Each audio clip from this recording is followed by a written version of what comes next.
Congress party ने संगठन को मजबूत करने के लिए देश भर में अभियान तेज कर दिया है। इसी क्रम में नागपुर जिले में भी शहर और ग्रामीण स्तर पर संगठन विस्तार की प्रक्रिया शुरू हो गई है। यह जानकारी पूर्व केंद्रीय मंत्री अरुण यादव ने पत्रकार परिषद में दी। उन्होंने बताया कि बूथ और ब्लॉक स्तर पर संगठन तैयार करने को लेकर लगातार बैठकों का दौर चलेगा। अगले 4 से 5 दिनों में पदाधिकारियों के साथ विस्तृत चर्चा की जाएगी। इच्छुक कार्यकर्ता आवेदन देकर अपनी भागीदारी सुनिश्चित कर सकते हैं। साथ ही नए पदाधिकारियों की नियुक्ति सहित महत्वपूर्ण निर्णय 15 अप्रैल तक लिए जाएंगे।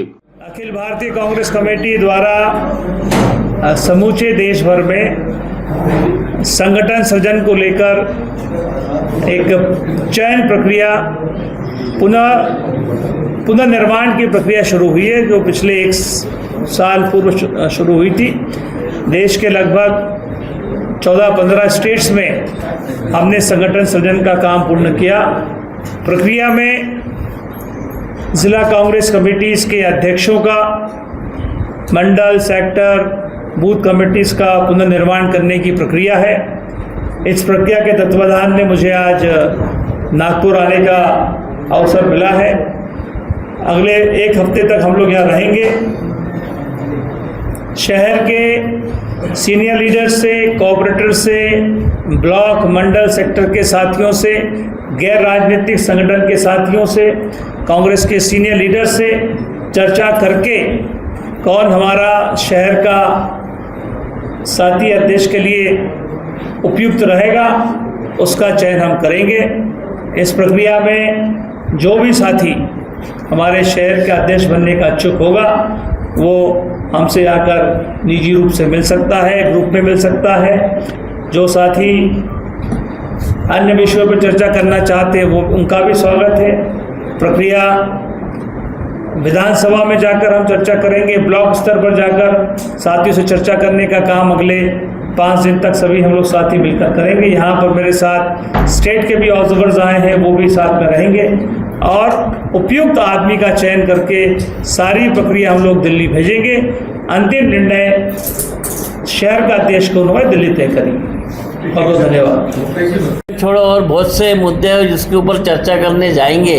अभी 3 साल चुनाव नहीं है, हमें हमारा संगठन बनाना है और ये ईवीएम के बारे में ऊपर लड़ाई चालू है। उसमें जो भी रिजल्ट आएगा वो हमें मान्य रहेगा, मगर हमारा कर्तव्य है कि अभी जिस जनता ने कांग्रेस को वोट दिया, लोकसभा में दिया, विधानसभा में दिया, महानगर पालिका में दिया, हमारे 151 उम्मीदवार खड़े थे कॉरपोरेशन में। जो गिरे हुए उम्मीदवार हैं उनको भी हम कारपोरेटर की तरह ही दौड़ा रहे हैं, क्योंकि जो जनता ने वोट दिया उनके लिए कारपोरेटर वो है और जो पार्टी ने टिकट दिया उनके लिए भी कारपोरेटर वो है। तो हमने हमारे सभी को निर्देश दिए कि जहां चुन कर नए आए हुए हमारे उम्मीदवार है, वो कारपोरेटर से ज़्यादा आज लोगों के काम के लिए भिड़े हैं। और आखिर हमारे को इस शहर का डेवलपमेंट के साथ साथ इस शहर की जनता के पीछे ताकत बन के कांग्रेसी कार्यकर्ताओं को खड़ा रहना है, हर सुख दुख में उनका साथ देना। और पार्टी एक महाराष्ट्र की बात हो रही है, मध्य प्रदेश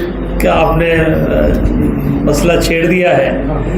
मध्य प्रदेश में तभी इस प्रकार साथियों को बताना चाहता हूँ कि एक ऐसा प्रदेश है जहाँ पर कई प्रकार के माफिया काम करते हैं। मध्य प्रदेश माफियों का प्रदेश है। वहाँ पर भू माफिया है, वहाँ शराब माफिया है, वहाँ पर शिक्षा माफिया है, वहाँ पर शराब के माफिया हैं, कई प्रकार के माफिया मध्य प्रदेश में भारतीय जनता पार्टी के राज में काम करते हैं। मध्य प्रदेश का अन्नदाता, मुझे महाराष्ट्र के बारे में जानकारी नहीं, लेकिन मध्य प्रदेश के बारे में जरूर कह सकता हूँ मैं कि मध्य प्रदेश में पिछले 18 सालों से भारतीय जनता पार्टी की सरकार है। और इन सरकार, जब तक सरकार मध्य प्रदेश में उनकी रही, चाहे देश में रही हो चाहे प्रदेशों में रही हो, कभी भी देश के अन्नदाताओं की चिंता उन्होंने नहीं की। और इसी वजह से आज देश का अन्नदाता, प्रदेश का अन्नदाता, चाहे मध्य प्रदेश हो, चाहे राजस्थान हो, चाहे महाराष्ट्र हो, सड़कों पर अपनी मांगों के लिए आंदोलन कर रहा है। मध्य प्रदेश में गेहूं की खरीदी होनी थी, एमएसपी की चर्चा प्रदेश में देश के प्रधानमंत्री करते रहे। बड़े बड़े जन आंदोलन किसानों के देश में, जिसमें दिल्ली में आंदोलन हुआ, 2 साल तक ये आंदोलन चला। 700 से अधिक हमारे किसान भाइयों ने अपनी हत्या वहाँ पर करवाई उस आंदोलन में, लेकिन सरकार ने कभी भी एमएसपी की बात नहीं की। आज भी समर्थन मूल्य किसान को नहीं मिलता है। गेहूं का समर्थन मूल्य मध्य प्रदेश में तय हुआ, पहले तय हुआ कि हम 2700 रुपये देंगे, लेकिन आज 80% गेहूं हमारा किसानों ने बेच दिया है। तारीख पे तारीख तय हो रही है।